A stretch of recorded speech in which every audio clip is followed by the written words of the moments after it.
Control keyboard shortcut control plus A to Z নিয়ে আজকে আমরা আলোচনা করব।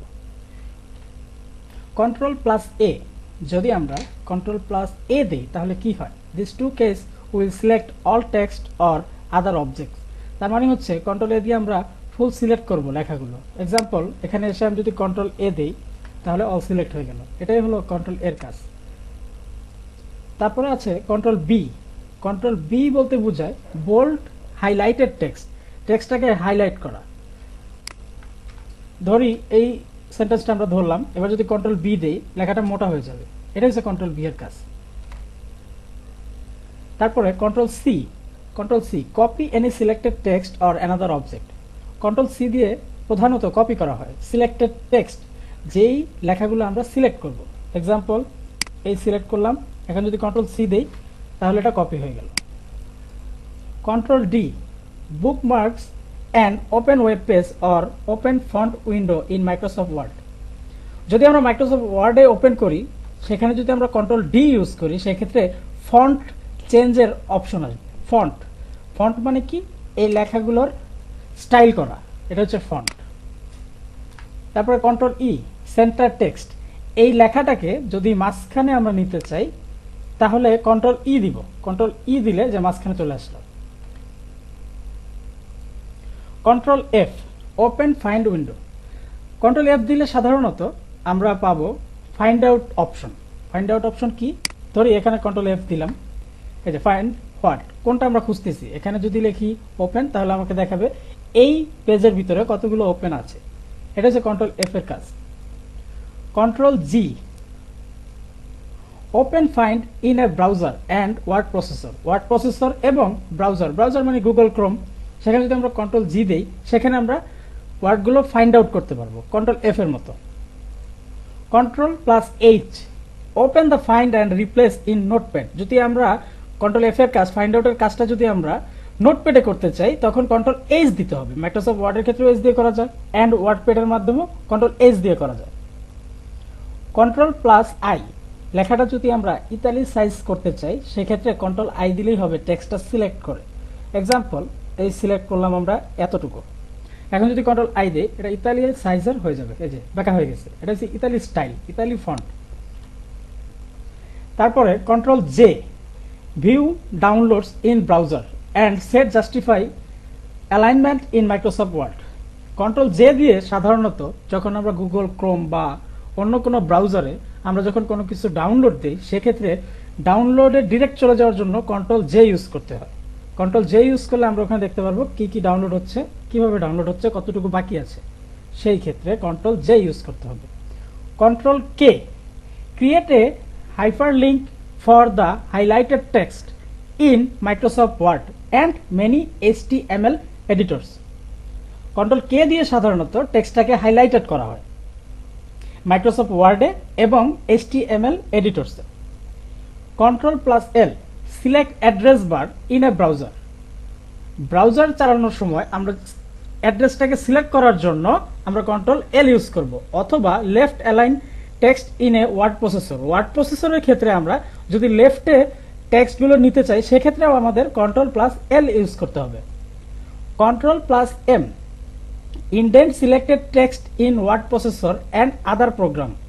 ওয়ার্ড প্রসেসর এবং আদার যে সকল প্রোগ্রাম আছে সেই ক্ষেত্রে আমরা ইনডেন্ট করার ক্ষেত্রে কন্ট্রোল প্লাস এম দিব। লাইক প্যারাগ্রাফের প্রথম লাইন যে আছে ওটাকে ঠিক রেখে সেকেন্ডগুলা সোজাসুজি করার জন্য আমরা কন্ট্রোল প্লাস এম ইউজ করতে পারি। Control plus N create a new page or document.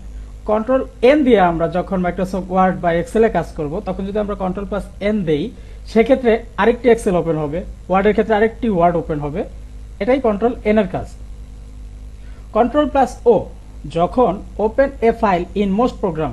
যখন প্রোগ্রামের ভিতরে আমরা কোনো একটি ফাইল ওপেন করব সেক্ষেত্রে আমাদের কন্ট্রোল প্লাস ও দিতে হবে। সেক্ষেত্রে কন্ট্রোল প্লাস ও দিলে দা কম্পিউটারে চলে যাবে, সেখান থেকে আমরা যে কোনো কিছু এনে মাইক্রোসফট ওয়ার্ড বা এক্সেলে বসাতে পারবো। এটা হচ্ছে কন্ট্রোল ও এর কাজ। Control plus P open a print window to print the page you are viewing. Print করার জন্য আমাদের কন্ট্রোল পি ইউজ করতে হবে। তারপরে আমরা সেখান থেকে যতটুকু প্রিন্ট করার দরকার ততটুকু সিলেক্ট করে ডান দিয়ে দিলেই প্রিন্ট হওয়া স্টার্ট হয়ে যাবে।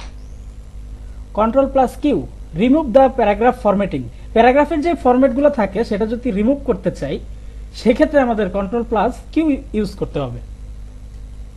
CTRL+R reload page in browser, ব্রাউজারের ক্ষেত্রে লাইক গুগল ক্রোম যদি আমরা রিলোড দিতে চাই সেক্ষেত্রে CTRL+R ইউজ করব, অথবা right align text in word processor, word প্রসেসরে যখন কাজ করব যদি লেখাগুলো ডান পাশে নিতে চাই সেক্ষেত্রেও আমাদের CTRL+R ইউজ করতে হবে। CTRL+S save the document or file, যে কোনো ডকুমেন্ট বা ফাইল লাইক এক্সেলের কিছু বা ওয়ার্ডের কিছু টেক্সট আছে সেগুলো আমরা সেভ করে রাখতে চাই সেক্ষেত্রে CTRL+S দিতে হবে, যদি আমরা সেভ করে না রাখি সেই ডাটাগুলো লস্ট হয়ে যাবে। CTRL+T create a new tab in an internet browser or adjust tabs in word processor, যদি আমরা internet browser means Google Chrome যদি নতুন একটি ট্যাব খুলতে চাই সেক্ষেত্রে আমরা CTRL+T দিলেই ওপেন হয়ে যাবে, অথবা adjust tab in word processor, word প্রসেসরে ট্যাবগুলো অ্যাডজাস্ট করার জন্য আমাদের CTRL+T ইউজ করতে হয়। CTRL+U underline selected text, selected টেক্সটগুলোর নিচে যদি আমি আন্ডারলাইন দিতে চাই সেক্ষেত্রে আমাদের CTRL+U দিতে হবে। লাইক যদি আমরা এটা ধরি আন্ডারলাইন, এখন যদি CTRL+U প্রেস করি সেক্ষেত্রে কি হবে, আন্ডারলাইন চলে আসলো, এটা হচ্ছে CTRL+U এর কাজ। CTRL+V আমরা প্রথমেই শিখেছিলাম CTRL+C দিয়ে কপি করতে হয়, আর এই V দিয়ে সেই কপি লেখাটাকে পেস্ট করতে হয়। Paste any text or another object that has been copied, যেটা কপি করা হয়েছিল সেটা পেস্ট করার জন্য CTRL+V ইউজ করতে হয়। CTRL+W close open tab in a browser or close a document in Word, যদি close open tab in browser, ব্রাউজারের কোনো কিছু যদি কাটতে চাই বা ওপেন যেই ট্যাবটা আছে সেটা যদি ডিলিট করতে চাই বা বাদ দিতে চাই সেক্ষেত্রে CTRL+W ইউজ করলেই হবে, অথবা ডকুমেন্ট যে কোনো কিছু CTRL+W ক্লিক করলে ওটা অটোমেটিক কেটে যাবে।